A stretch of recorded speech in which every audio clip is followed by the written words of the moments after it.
শ্ৰীমন্ত শংকৰদেৱ সংঘক অসমৰ একমাত্ৰ শুদ্ধ জাতীয় অনুষ্ঠান বুলি কেইবাবাৰো উল্লেখ কৰিছো। শ্ৰীমন্ত শংকৰদেৱ সংঘৰ প্ৰতিখন অধিৱেশনে আমাৰ অসমীয়া জাতিটোক শক্তিশালী কৰিছে। মহাপুৰুষ শ্ৰীমন্ত শংকৰদেৱক সমগ্ৰ দেশৰ ভিতৰতেই সৰ্বশ্ৰেষ্ঠ গুৰু হিচাপে প্ৰতিষ্ঠা কৰা। শ্ৰীমন্ত শংকৰদেৱ আবিৰ্ভাৱ ক্ষেত্ৰ আজি কেৱল অসমৰ ভিতৰতে নহয়, সমগ্ৰ দেশৰ ভিতৰতে ই এক আটাইতকৈ অন্যতম আধ্যাত্মিকতাৰ কেন্দ্ৰ।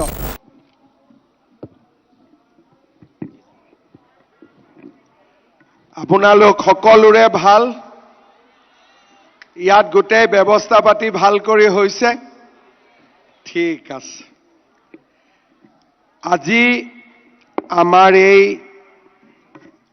সুন্দৰ অধিৱেশনত আমাৰ মাজত উপস্থিত শ্ৰীমন্ত শংকৰদেৱ সংঘৰ সন্মানীয় পদাধিকাৰ আৰু আমাৰ সকলোৰে শ্ৰদ্ধাৰ শ্ৰী ভৱেন্দ্ৰনাথ ডেকা ডাঙৰীয়া, প্ৰধান সম্পাদক কুশল ঠাকুৰীয়া ডাঙৰীয়া, উপ পদাধিকাৰ শ্ৰী চন্দ্ৰ হাজৰিকা ডাঙৰীয়া, আমাৰ মাজত উপস্থিত আমাৰ সকলোৰে শ্ৰদ্ধাৰ প্ৰাক্তন পদাধিকাৰ বাপ শ্ৰী কমলাকান্ত গগৈ ডাঙৰীয়া, যুটীয়া সম্পাদক দেৱাঞ্জন বৰা ডাঙৰীয়া, তোষেশ্বৰ বৰা ডাঙৰীয়া, ডক্টৰ মৃণাল কুমাৰ বৰুৱা ডাঙৰীয়া, অচ্যুত কৃষ্ণ কলিতা ডাঙৰীয়া, বিজয় কুমাৰ শুক্লা ডাঙৰীয়া, ডক্টৰ অশোক বৰা ডাঙৰীয়া, মহাপুৰুষ শ্ৰীমন্ত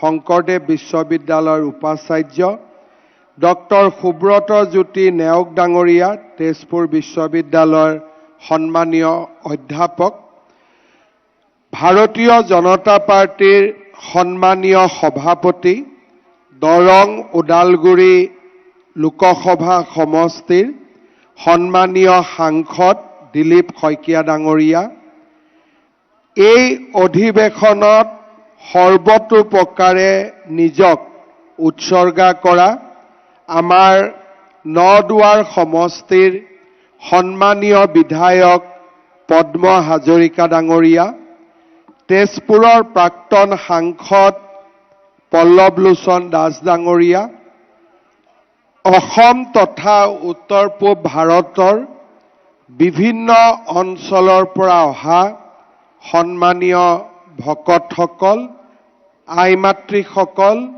আৰু যুৱক যুৱতী বন্ধু বান্ধৱীসকল, শ্ৰীমন্ত শংকৰদেৱ সংঘৰ ৯৫ সংখ্যক বাৰ্ষিক অধিৱেশনৰ এই পবিত্ৰ উপলক্ষত মই সৰ্বকালৰ সৰ্বশ্ৰেষ্ঠ মহাপুৰুষ শ্ৰীমন্ত শংকৰদেৱলৈ গভীৰ শ্ৰদ্ধাৰে ভক্তিভৰা প্ৰণিপাত নিবেদন কৰিছোঁ।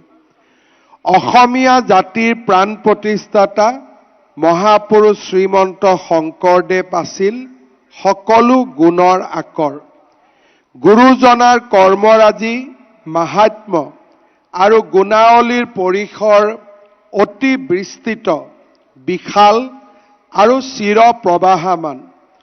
তেৰাৰ বিশাল কৰ্মৰাজিয়ে আমাৰ সাহিত্য, সংস্কৃতি আৰু সভ্যতাৰ অমূল্য সম্পদ আৰু আমাৰ অসমৰ অক্ষয় ভাণ্ডাৰ ই সমৃদ্ধ কৰিছে। আজি গুৰুজনাৰ ভক্তি ৰসেৰে বিধৌত জামুগুৰি হাটৰ ঢলাইবিল নাহৰবাৰী পথাৰৰ জ্যোতি বিষ্ণু সমন্বয় ক্ষেত্ৰত উপস্থিত থাকিবলৈ পাই মই নিজকে ধন্য অনুভৱ কৰিছোঁ। এই মহাস্থানত সমবেত সমূহ ভকত বৈষ্ণৱ আৰু আই মাতৃলৈ মই সেৱা নিবেদিছোঁ। অসমৰ সাংস্কৃতিক মানচিত্ৰত জামুগুৰিয়ে এক সুকীয়া স্থান দখল কৰি আহিছে।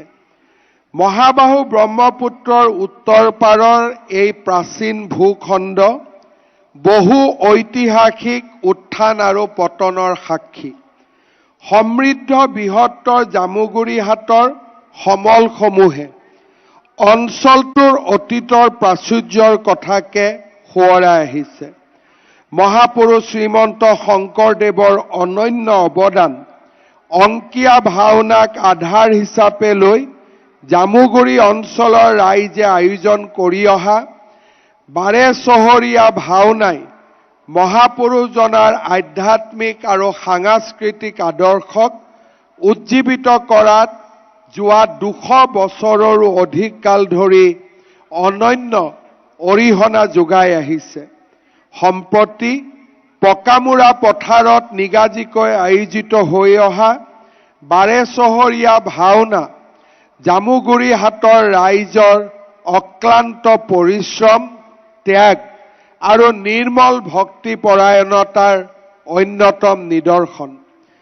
জামুগুৰিহাটৰ সুসন্তান নিত্য বিশাৰদ, শংকৰী সংস্কৃতিৰ ওজা সাধক, পাহাৰ ভৈয়ামৰ সাংস্কৃতিক সেতুবন্ধনৰ অগ্ৰণী সত্তা শোণিত কোঁৱৰ গজেন বৰুৱাৰ দৃঢ় প্ৰয়াসৰ বাবেই দেশৰ সাংস্কৃতিক পৰিমণ্ডলত বাৰে চহৰীয়া ভাওনা স্বকীয় পৰিচয়েৰে জিলিকি উঠিবলৈ সক্ষম হ'ল। বাৰে চহৰীয়া ভাওনাৰ পৰম্পৰাৰ বিভিন্ন দিশ আলোকপাত কৰি গজেন বৰুৱাই অসমীয়া, হিন্দী, ইংৰাজী ভাষাত লিখা নিবন্ধসমূহে সৰ্বভাৰতীয় প্ৰেক্ষাপটত এই সমূহীয়া ভাওনাক এক নতুন চিনাকি দিয়ে। তেখেতৰ ঐকান্তিক প্ৰয়াসৰ বাবেই উত্তৰ পূৰ্বৰ জনজাতীয় শিল্পীয়ে নৃত্য, গীত আৰু অভিনয়েৰে বাৰে চহৰীয়া পৰম্পৰালৈ আন্তৰিক সহযোগিতা আগবঢ়াই প্ৰকৃতাৰ্থত গুৰুজনাৰ সমন্বয়ৰ আদৰ্শক বাস্তৱিতা কৰাত গুৰুতৰ অৱদান আগবঢ়ালে।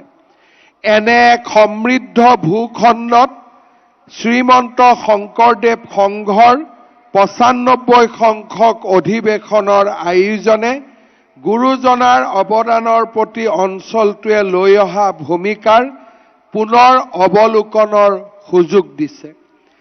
গুৰুজনাই দি থৈ যোৱা অমূল্য সম্পদৰাজি আগুৱাই লৈ যোৱাত শ্ৰীমন্ত শংকৰদেৱ সংঘই প্ৰতিষ্ঠা কালৰে পৰা যি নিৰলস প্ৰয়াসত ব্ৰতী হৈ আহিছে, সি অসমৰ জাতীয় জীৱনৰ আধ্যাত্মিক আৰু ধৰ্মীয় চেতনা তথা সনাতনী পৰম্পৰাক অধিক প্ৰগাঢ় কৰিছে।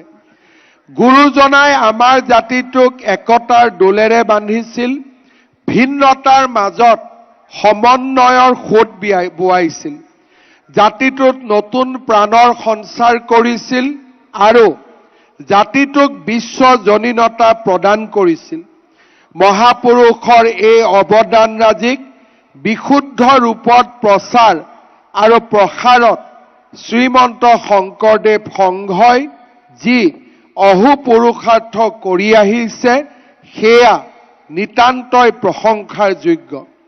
কেৱল ধৰ্মীয় আৰু আধ্যাত্মিক দিশতে সীমাবদ্ধ নাথাকি আৰ্থ, সামাজিক, শৈক্ষিক আৰু বৌদ্ধিক কৰ্মৰাজিৰে গুৰুজনাৰ আদৰ্শক বিশ্ব দৰবাৰত প্ৰতিষ্ঠা কৰাৰ বাবে শ্ৰীমন্ত শংকৰদেৱ সংঘই একনিষ্ঠভাৱে যি কৰ্মযজ্ঞত অৱতীৰ্ণ হৈছে, সি অসমৰ জাতীয় জীৱনক অধিক সমৃদ্ধ কৰিছে। অসমৰ সমাজ জীৱনলৈ শ্ৰীমন্ত শংকৰদেৱ সংঘৰ যি মহান অৱদান, এই অৱদানৰ কথা সোঁৱৰি মই শ্ৰীমন্ত শংকৰদেৱ সংঘৰ কেইবাখনো বাৰ্ষিক অধিৱেশনত শ্ৰীমন্ত শংকৰদেৱ সংঘক অসমৰ একমাত্ৰ শুদ্ধ জাতীয় অনুষ্ঠান বুলি কেইবাবাৰো উল্লেখ কৰিছো। শ্ৰীমন্ত শংকৰদেৱ সংঘই বিশ্ববিদ্যালয়ৰ জৰিয়তে অসমৰ শৈক্ষিক আৰু বৌদ্ধিক পৰিমণ্ডলক আজি এক বিশুদ্ধ বৈষ্ণৱ প্ৰাণেৰে সঞ্চাৰিত কৰিছে আৰু বিভিন্ন কৰ্মৰাজিৰ মাজেৰে শ্ৰীমন্ত শংকৰদেৱ সংঘই আমাৰ জাতিটোক একতা আৰু সমন্বয়ৰ দোলেৰে বান্ধিবলৈ অক্লান্ত অৱদান আগবঢ়াইছে।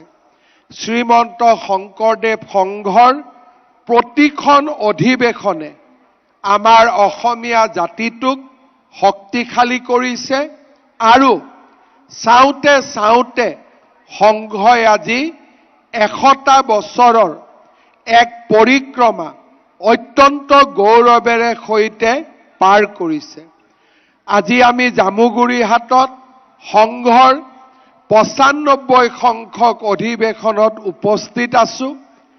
তেৰাৰ ওচৰত ভগৱানৰ ওচৰত প্ৰাৰ্থনা কৰিম এনেকৈ যাতে সংঘৰ শতবাৰ্ষিকী অনুষ্ঠানতো উপস্থিত থকাৰ আমাৰ সৌভাগ্য হয়, কাৰণ সংঘৰ 100তম বাৰ্ষিক অনুষ্ঠান কেৱল ব্যক্তিগতভাৱেই নহয়, অসমৰ বাবেই ই এক ডাঙৰ মাইলৰ খুঁটাত পৰিণত হ'ব।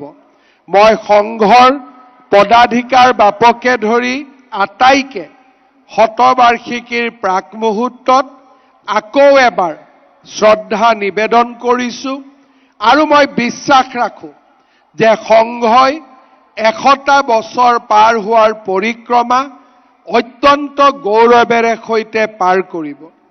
ৰাজনীতিত যোগ দিয়াৰে পৰা শ্ৰীমন্ত শংকৰদেৱ সংঘৰ বিভিন্ন মহান কৰ্মৰাজিৰ লগত সৰুকৈ হ'লেও যোগ হৈ থকাৰ মই সুবিধা পাইছিলোঁ। বিশেষকৈ অসমৰ শিক্ষামন্ত্ৰী হিচাপে শ্ৰীমন্ত শংকৰদেৱ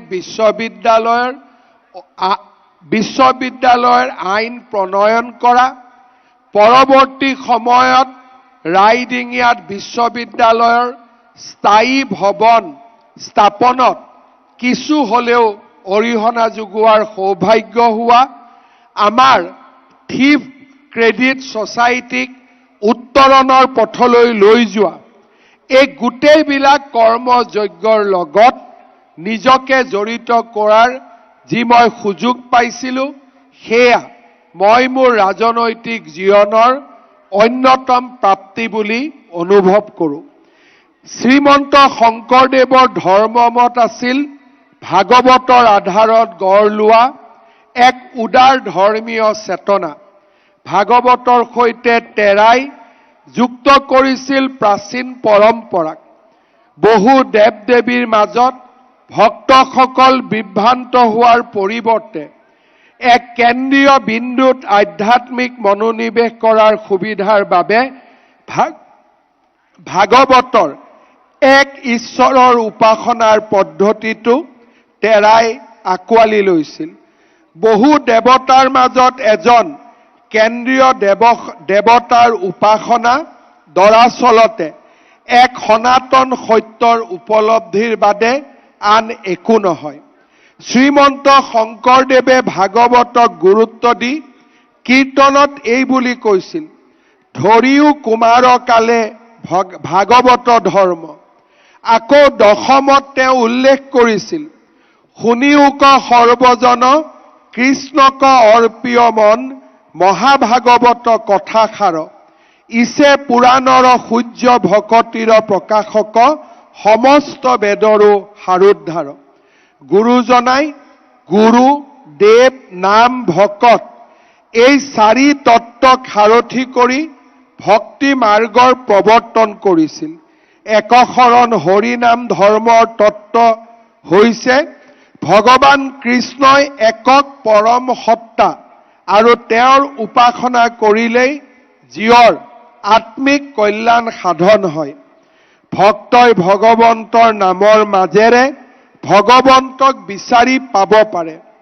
গীতাৰ তত্ত্ব আৰু ভাগৱতৰ আখ্যানৰ ৰস হৈছে নৱবৈষ্ণৱ ভক্তি আন্দোলনৰ ঘাই আধাৰ। শংকৰদেৱে কৃষ্ণ চৰিত্ৰৰ মাজেৰে এজন ঈশ্বৰক ভজন কৰাৰ সহজ আৰু অনাড়ম্বৰ পথ আমাক আগুৱাই লৈ যায়।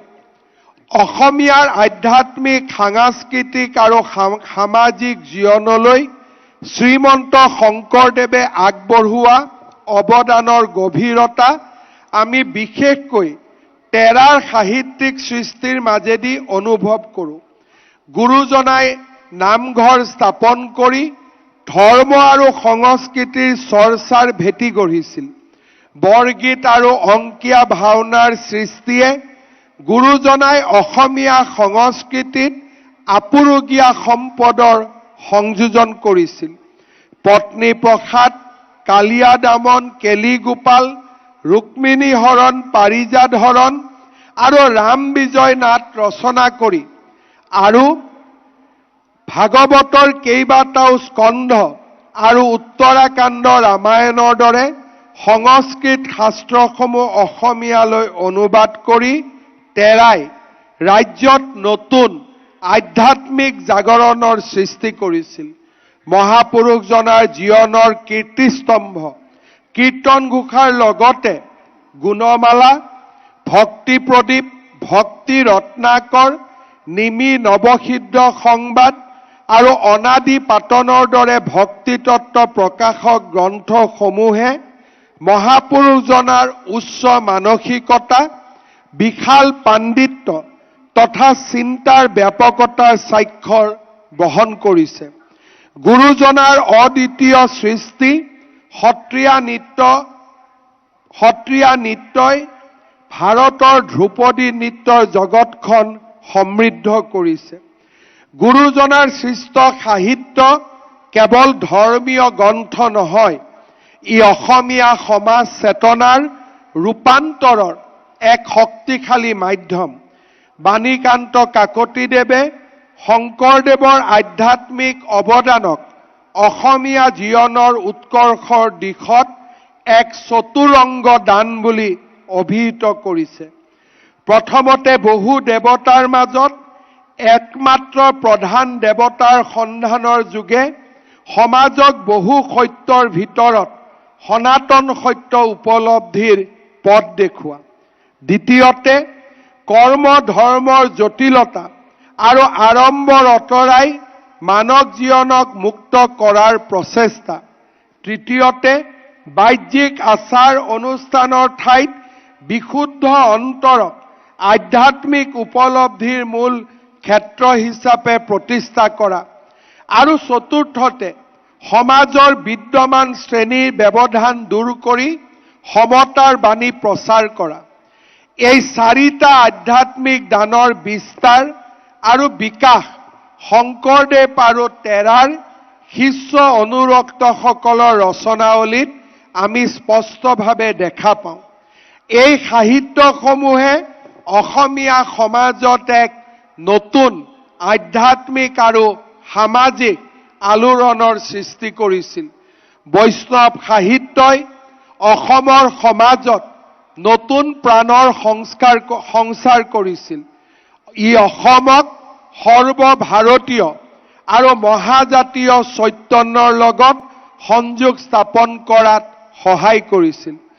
বৈষ্ণৱ ধৰ্মৰ সামাজিক পদ্ধতিয়ে অসমীয়া সমাজক এক স্পষ্ট, নিটোল আৰু শৃংখলিত ৰূপ দিলে। নামঘৰসমূহে সামাজিক শৃংখলতা, নৈতিকতা আৰু ঐক্যৰ জ্বলন্ত নিদৰ্শন হিচাপে গঢ় লৈ উঠিল। বৈষ্ণৱ সাহিত্যৰ উদাৰ মানসিকতা আৰু সাম্যবোধে ধৰ্মমূলক ভেদভাৱৰ ওপৰত মিলা প্ৰীতিৰ এক দৃঢ় বান্ধোন গঢ়িলে।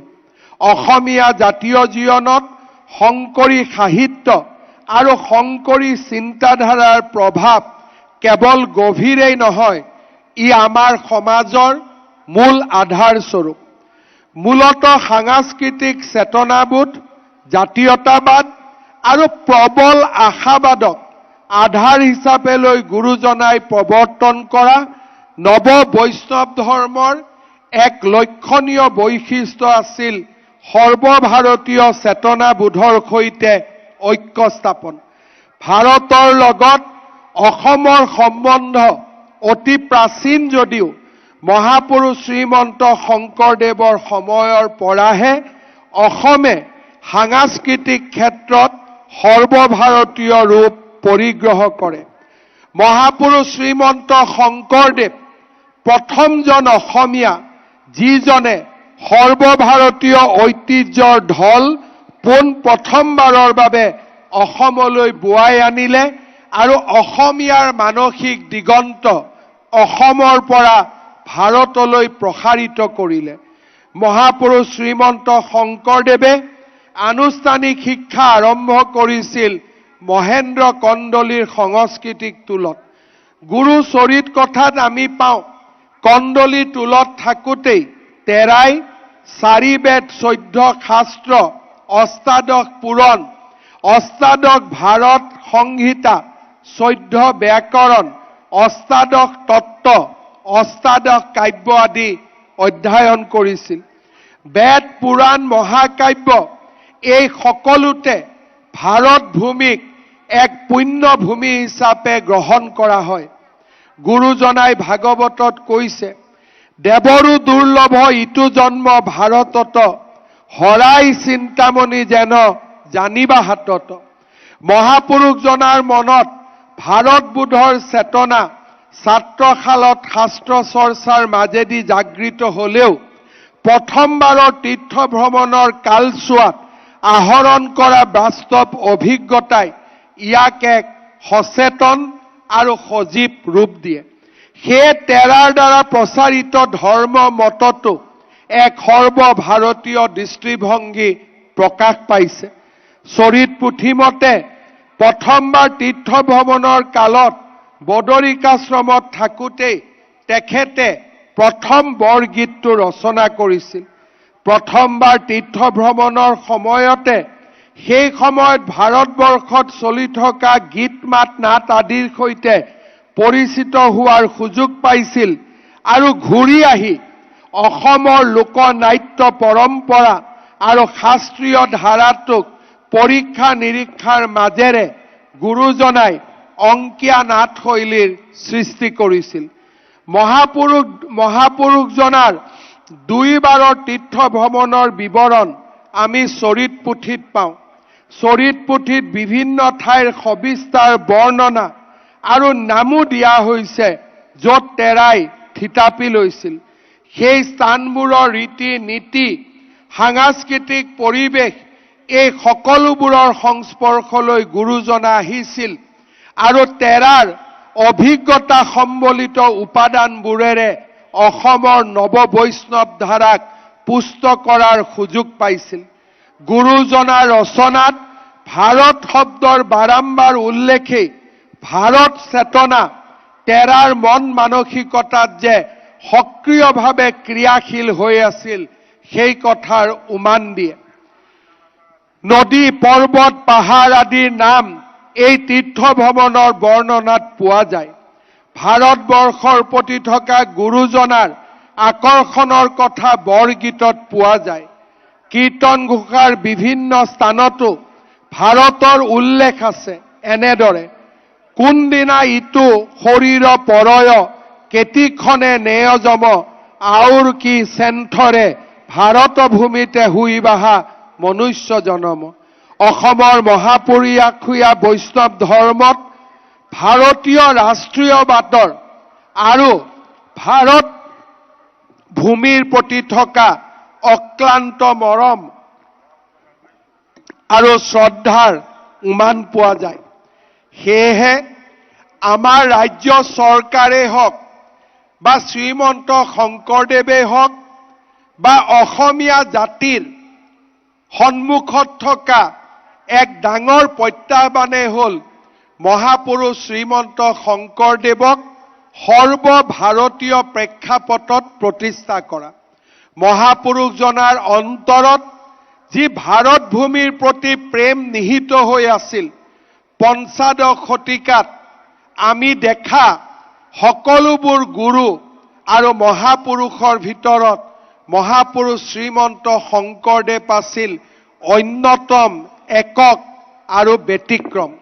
সেয়েহে আমাৰ অসমীয়া লোকসকলৰ জীৱনৰ লক্ষ্য হোৱা উচিত মহাপুৰুষ শ্ৰীমন্ত শংকৰদেৱক ভাৰতবৰ্ষৰ চুকে কোণে প্ৰতিষ্ঠা কৰা, নৱ বৈষ্ণৱ ধৰ্মৰ মূল সাৰ কৃষ্ণ ভক্তিক ভাৰতৰ চুকে কোণে বিয়পাই দিয়া আৰু মহাপুৰুষ শ্ৰীমন্ত শংকৰদেৱক সমগ্ৰ দেশৰ ভিতৰতেই সৰ্বশ্ৰেষ্ঠ গুৰু হিচাপে প্ৰতিষ্ঠা কৰা।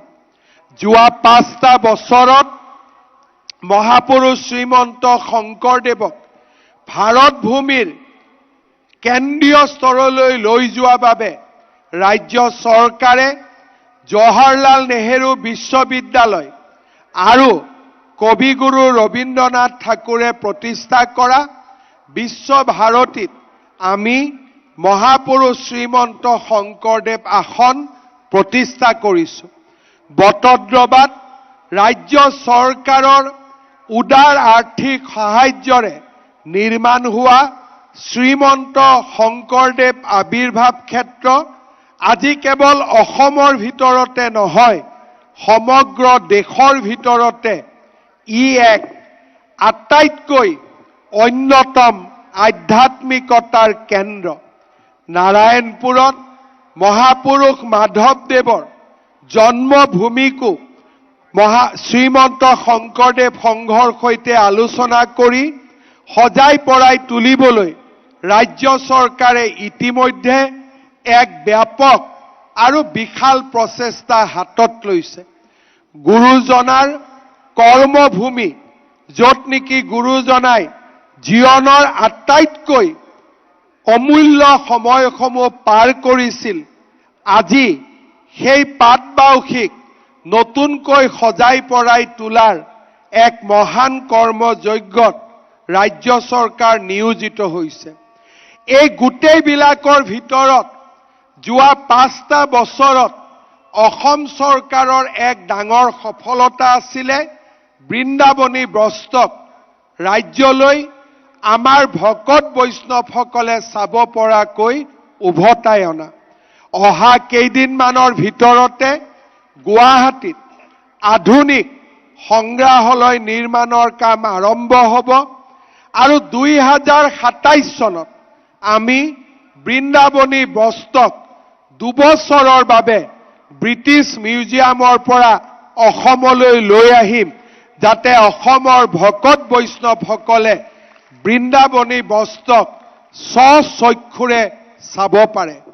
মই বিশ্বাস কৰোঁ যে যোৱা 5টা বছৰত মহাপুৰুষ শ্ৰীমন্ত শংকৰদেৱক ৰাষ্ট্ৰীয় প্ৰেক্ষাপটত লৈ যাবলৈ যি মহান প্ৰচেষ্টা চলিছে, এই প্ৰচেষ্টাই নিশ্চয় সাৰ্থক হ'ব আৰু গুৰুজনাৰ আশীৰ্বাদত আমি মহাপুৰুষ শ্ৰীমন্ত শংকৰদেৱক আজিৰ অসমীয়া জাতিয়ে ৰাষ্ট্ৰীয় পৰ্যায়ত প্ৰতিষ্ঠা কৰাত সহায় কৰিব। শ্ৰদ্ধাৰ ৰাইজ, ভকত বৈষ্ণৱসকল, আজি আমাৰ জাতিটোৱে এক সংকটৰ মাজেৰে পাৰ কৰিছে। অসমীয়া লোকৰ কৰ্মৰ প্ৰতি অনীহা বুলি এক অপবাদ আমাৰ মূৰৰ ওপৰত জাপি দি একাংশ লোকে আমাৰ পৰা অৰ্থনৈতিক শক্তিসমূহ কাঢ়ি লৈ যাবলৈ প্ৰয়াস আৰু প্ৰচেষ্টা কৰিছে। আজি আমাৰ অসমত 30 লাখ বিঘা ভূমি আজি তেখেতসকলে বিভিন্ন কূটবুদ্ধিৰে দখল কৰি নিজৰ অধীনত আনিছে। আজি অসমৰ 12খন জিলাত অসমীয়া লোক সংখ্যালঘুত পৰিণত হৈছে। মহাপুৰুষ শ্ৰীমন্ত শংকৰদেৱৰ জন্মভূমি নগাঁও জিলাতেই আজি অসমীয়া লোক এক সংখ্যালঘিষ্ঠ ৰূপত প্ৰকাশ পাইছে।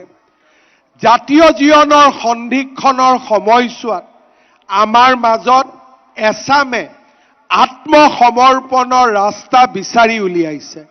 তেওঁলোকে কৈছে আমি নতুন বৰ অসম গঠন কৰিম।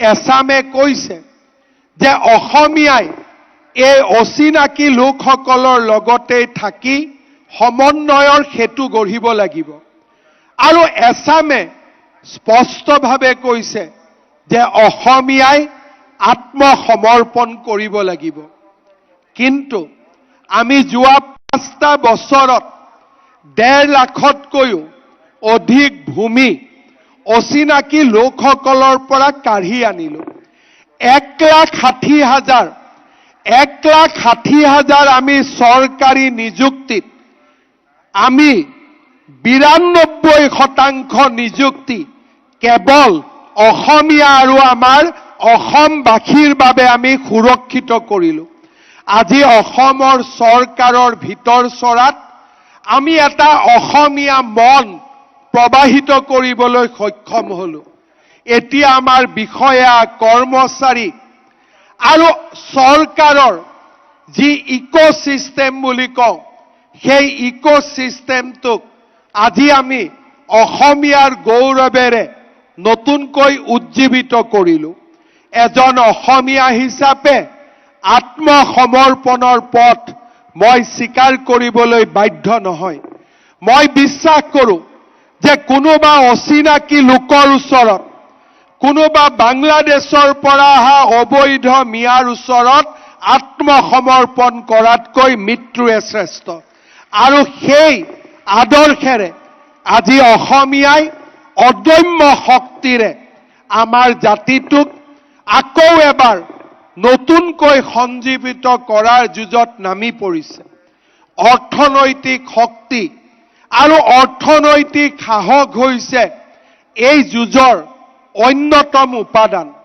অসমীয়াই যদি নিজৰ অৰ্থনৈতিক শক্তিক নিজৰ হাতত ধৰি ৰাখিব পাৰে আমাক কোনেও কেতিয়াও দমন কৰিব নোৱাৰে মই বিশ্বাস কৰোঁ শ্ৰীমন্ত শংকৰদেৱ সংঘই আমাৰ সংঘৰ উদীয়মান যুৱকসকলক লগত লৈ অসমত কৰ্ম সংস্থাপন ক্ষুদ্ৰ উদ্যোগ আদিৰ এক নতুন আঁচনি ৰূপায়ণ কৰিবলৈ বিচাৰিছে সংঘৰ ফালৰ পৰা ৰাজ্য চৰকাৰক ভূমি বিচৰা হৈছে যাতে সংঘৰ উদীয়মান যুৱক যুৱতীসকলৰ বাবে কৰ্ম সংস্থাপন আৰু উদ্যোগ আদি স্থাপনত আমি সহায় কৰিব পাৰোঁ মই শ্ৰীমন্ত শংকৰদেৱ সংঘক এই ক্ষেত্ৰত মোৰ সকলো ধৰণৰ সহায় আৰু সহযোগিতাৰ মই আশ্বাস প্ৰদান কৰিছোঁ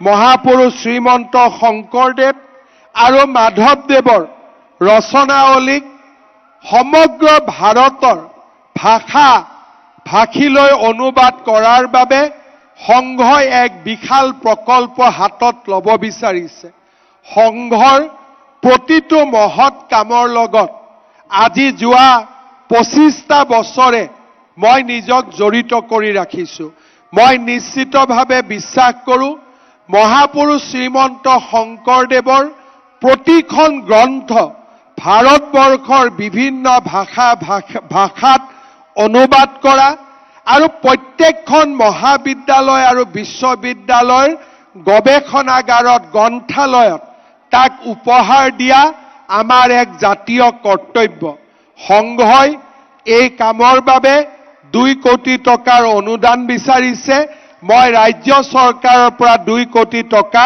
প্ৰদান কৰাৰ আশ্বাস প্ৰদান কৰিছোঁ শংকৰদেৱ বিশ্ববিদ্যালয় কোভিডৰ সময়ৰ পৰা এই বিশ্ববিদ্যালয়ৰ অধ্যাপক অধ্যাপিকাসকলক দৰমহা দিয়াৰ ক্ষেত্ৰত অসম চৰকাৰে সদায় এক সক্ৰিয় ভূমিকা গ্ৰহণ কৰি আহিছে মই সংঘক প্ৰতিশ্ৰুতি দিছোঁ যে অহা 3টা বছৰ শংকৰদেৱ বিশ্ববিদ্যালয়ৰ অধ্যাপক অধ্যাপিকাসকলক দৰমহা দিয়াত ৰাজ্য চৰকাৰে সংঘক আৰ্থিক অনুদান আমি সংঘৰ লগত আলোচনা কৰি এক নিৰ্দিষ্ট আৰ্থিক অনুদান আমি আগবঢ়াই যাম আজি মই সংঘক আন এটা পৰামৰ্শ দিম আমাৰ সংঘৰ 2500খন আঞ্চলিক শাখা আছে সংঘৰ 100তম বাৰ্ষিকী শতবাৰ্ষিকী অনুষ্ঠান হোৱাৰ আগতে এই আঞ্চলিক শাখা সমিতিসমূহে শক্তিশালী ৰূপত গা কৰি উঠিব লাগে। মই ৰাজ্য চৰকাৰৰ পৰা এটা নিৰ্দিষ্ট আঁচনি হাতত ল'ম, যাতে ২৫০০ শাখাক প্ৰতিটো শাখাকে ৫ লাখকৈ ১২ কোটি টকা আমি শ্ৰীমন্ত শংকৰদেৱ সংঘক অহা ৩টা বছৰৰ লক্ষ্য সন্মুখত ৰাখি আমি দিব পাৰোঁ। মই বিশ্বাস কৰোঁ শংকৰদেৱ সংঘৰ আঞ্চলিক শাখাবোৰ নিৰ্মাণ কৰাৰ পিছত আমি একেলগে প্ৰাথমিক শাখাবোৰ নিৰ্মাণ কৰাৰ কামতো আমি নামি পৰিব লাগিব। তেতিয়াহে শংকৰদেৱ সংঘৰ আমাৰ যি আদৰ্শ ই অসমৰ গাঁৱে ভূঞে বিয়পি পৰিব। দ্বিতীয়তে মই বিশেষভাৱে সংঘক অনুৰোধ কৰিম যে আমাৰ সংঘৰ কাৰ্যপ্ৰণালীৰ লগত অসমৰ জনজাতীয় লোকসকলক সমাহিত কৰি ল'ব লাগে।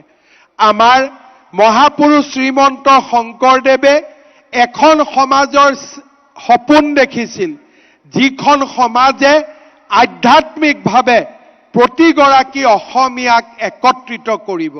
মই বিশ্বাস কৰোঁ আমাৰ চাহ বাগিচাৰ শ্ৰমিক বন্ধু বান্ধৱীসকল আৰু অসমৰ প্ৰতিটো জনজাতীয় লোকসকলক সংঘই নিজৰ আদৰ্শৰ লগত সমাহিত কৰি ল'ব লাগে।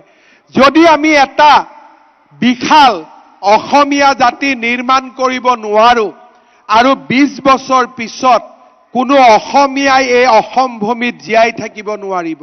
আমাৰ জীয়াই থকাৰ একমাত্ৰ বিকল্প হৈছে জনজাতীয় চাহ জনগোষ্ঠী আৰু অসমীয়া লোকৰ মাজত সমন্বয়ৰ এক বিশাল সাঁকো নিৰ্মাণ কৰা। যেতিয়া অসমীয়াৰ সংজ্ঞাত প্ৰতিগৰাকী জনজাতীয় লোক, প্ৰতিগৰাকী চাহ জনগোষ্ঠীৰ লোকে গৌৰৱ অনুভৱ কৰিব পাৰিব আৰু আমি ভাৰতীয় লোকসকলৰ লগত সহমৰ্মিতাৰে আমি আগুৱাই যোৱাৰ বাবে পণ ল'ম, আমি বিদেশী শক্তিক পৰাজিত কৰিব পাৰিম। এইবাৰ জনগণনা ২০২৭ চনত আৰম্ভ হ'ব। জনগণনা সেন্সাছৰ পিছত আপোনালোকে দেখা পাব যে বাংলাদেশী মূলৰ লোকৰ সংখ্যা ৪০% বৃদ্ধি পাব। আমাৰ জাতিটো আৰু এক কাল সন্ধিয়াৰ ফালে গতি কৰিব। পৰিত্ৰাণৰ এটাই উপায় সমন্বয় আৰু একতা। বিভেদৰ পৰিৱৰ্তে প্ৰতিগৰাকী অসমীয়াৰ মাজত একতাৰ সৃষ্টি কৰা। বিভেদৰ পৰিৱৰ্তে প্ৰতিগৰাকী জনজাতীয় লোকেৰে বন্ধুত্ব আৰু ভাতৃত্বৰ সম্পৰ্ক নিৰ্মাণ কৰা। বিভেদৰ পৰিৱৰ্তে প্ৰতিগৰাকী চাহ জনজাতীয় লোকক অসমীয়াই আদৰি লোৱা।